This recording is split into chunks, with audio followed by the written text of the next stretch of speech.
kayu putih walabi berasal dari pohon Asteromyrtus symphyocarpa yang tumbuh di sekitar kawasan Taman Nasional Wasur, Merauke, Papua.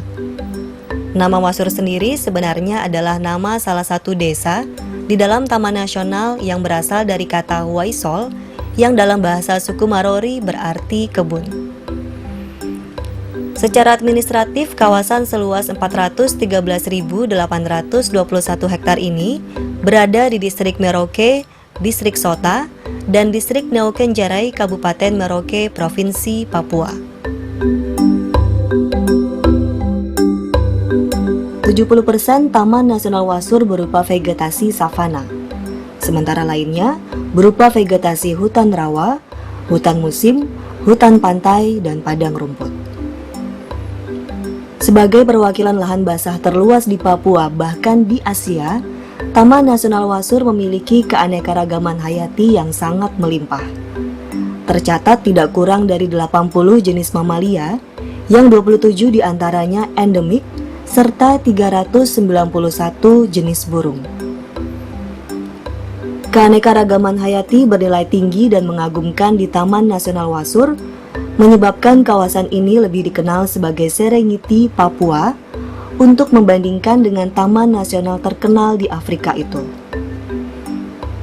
Vegetasi Taman Nasional Wasur didominasi oleh mangrove, terminalia, dan melaleuca atau yang biasa kita kenal dengan pohon kayu putih.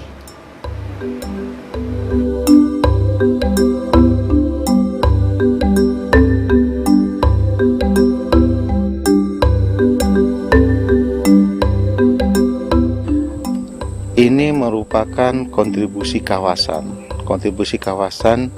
yang dapat dirasakan langsung oleh masyarakat, bahwa dengan hasil hutan bukan kayu, masyarakat mampu meningkatkan perekonomiannya sehingga tidak tergantung dari kayu, dan mudah-mudahan dengan mereka bisa mengambil manfaat dari kawasan, mereka sadar bahwa kawasan tersebut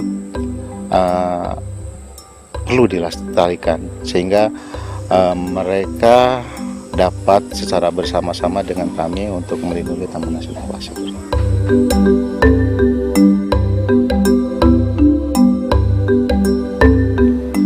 Tahun 93 itu waktu WWF mulai mencoba melihat tentang perekonomian masyarakat, kira-kira potensi apa yang mungkin bisa dikembangkan secara berkelanjutan untuk meningkatkan pendapatan masyarakat yang ada di dalam Taman Nasional. Nah, kayu putih yang kita lihat sudah berjalan sebelumnya, masyarakat sudah memiliki keterampilan untuk itu, tetapi kemudian berhenti karena kesulitan pemasaran. WWF kemudian mencoba bekerja sama kembali dengan perindustrian dan mengaktifkan kembali kelompok-kelompok penyuling yang apakah memang masuk kriteria berkelanjutan kah? Sudah cukup baik kah, atau harus ada perubahan-perubahan? Jadi kita dengan hasil itu kita coba lagi supaya mengatur sama-sama masyarakat cara panennya. Jadi panennya jangan lagi ditebang pohonnya, tapi cukup diambil saja daunnya, paling tidak ranting-rantingnya mungkin yang dipotong.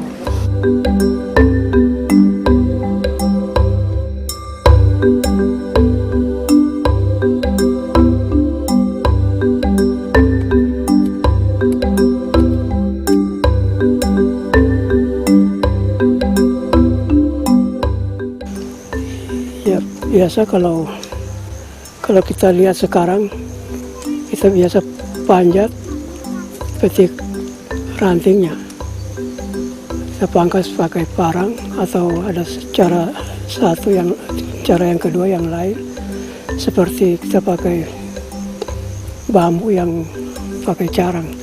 Jadi kita kaitkan, kita kasih patah carang yang di atas yang kita tidak bisa jangkau. Jadi mesti pakai bambu yang panjang untuk kita petik dia punya cabangnya, atau kita berdiri dari bawah baru kita petik yang tidak bisa panjat.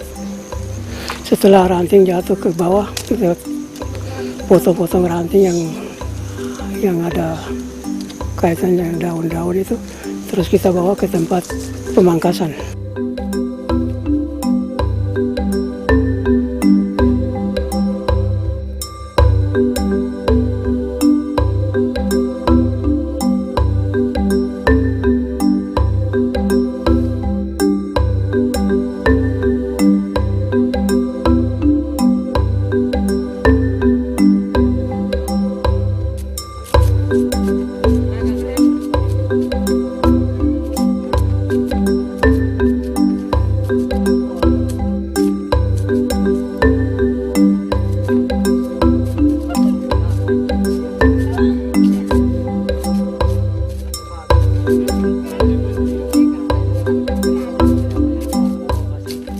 Setelah itu sudah selesai, sudah cukup untuk kita bisa pikul menurut kemampuan masing-masing. Kita isi di karung, baru kita pikul.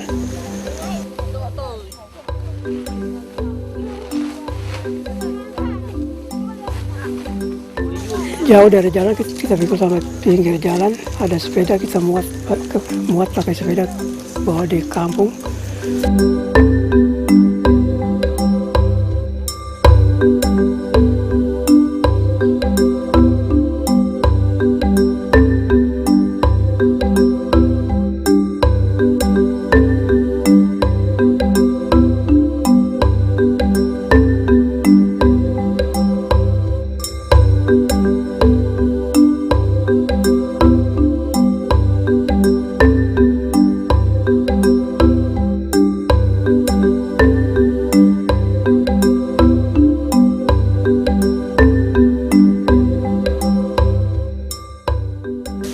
Kita sampai di tempat penyulingan, kita sebarkan di tempat penyebaran daun itu.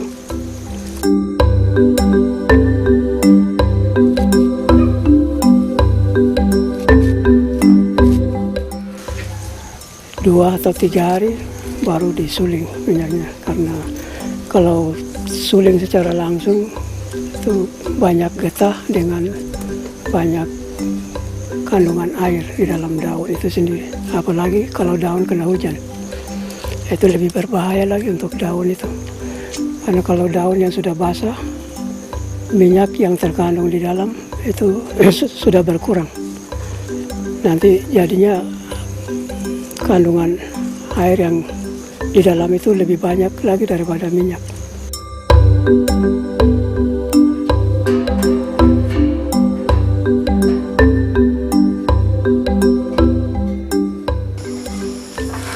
Biasa ikut masak juga,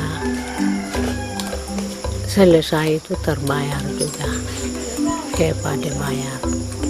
Cuci dulu kuahnya, terus isi air, baru isi daun, lalu dibakarnya, api di bawah.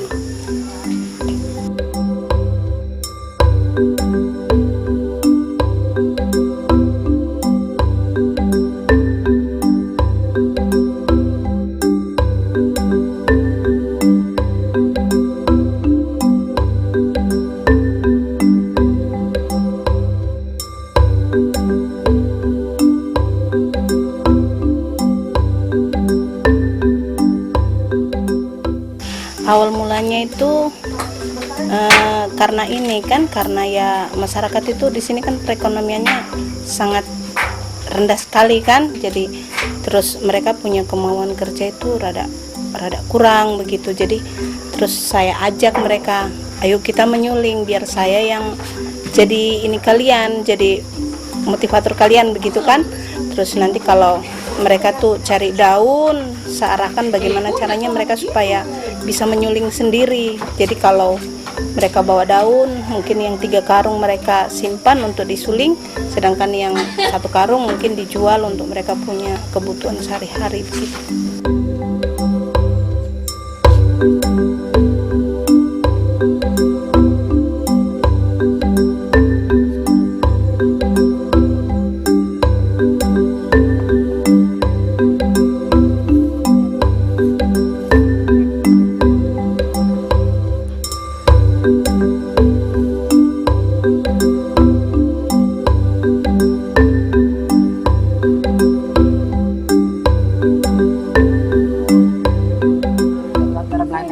Untuk mendampingi masyarakat lokal itu untuk mensejahterakan ekonomi rumah tangga mereka. Yang kedua untuk merubah hidup mereka dari berburu ke ekonomi tradisional, ekonomi pengusaha kecil.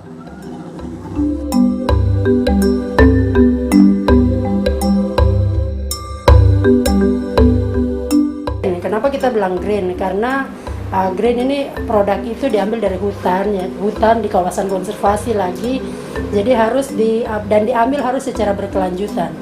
Artinya itu kita bisa panen sepanjang masa, kita bisa ambil itu terus menerus, tidak kita ambil dalam waktu tertentu kemudian habis, itu tidak berkelanjutan. Jadi kita bilang green, hijau karena hal-hal seperti itu. Kemudian kayu putih juga kita bisa bikin sistem berotasi. 3 bulan ini ambil di dusun A, 3 bulan berikut pindah ke dusun B, begitu seterusnya sehingga memberikan kesempatan tumbuh kembali kepada pohon yang bersangkutan.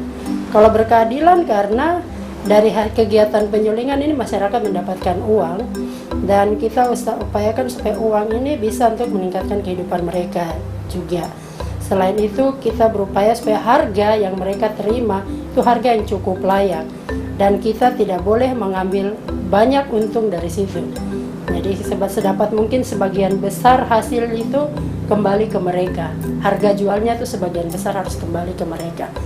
Itu kurang lebih yang kenapa kita bilang green and fair, hijau dan berkeadilan gitu.